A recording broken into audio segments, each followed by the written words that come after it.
BNP chairperson প্রয়াত বেগম খালেদা জিয়ার সমাধিতে দোয়া, মোনাজাত ও শ্রদ্ধা জানাচ্ছেন লোকজন। বেলা বাড়ার সাথে সাথে বাড়তে থাকে ভিড়ও।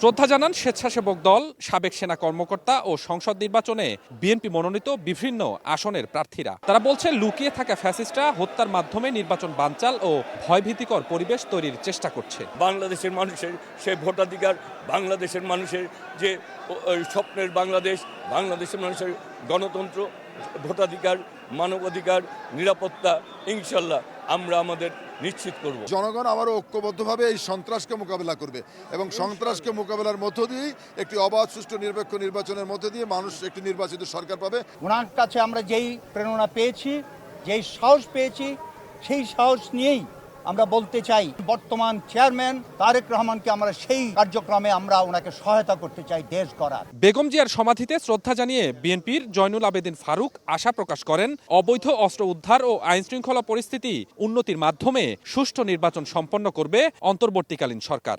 আইন শৃঙ্খলা আশানুরূপ নয়, আমরা চাইব আইন শৃঙ্খলা সরকার যেন আশানুরূপ করে নির্দিষ্ট যে 12 তারিখে নির্বাচন, সে নির্বাচনে যত ষড়যন্ত্র হোক না কেন অস্ত্র উদ্ধার করে নির্বাচনকে সুষ্ঠু করতে হবে।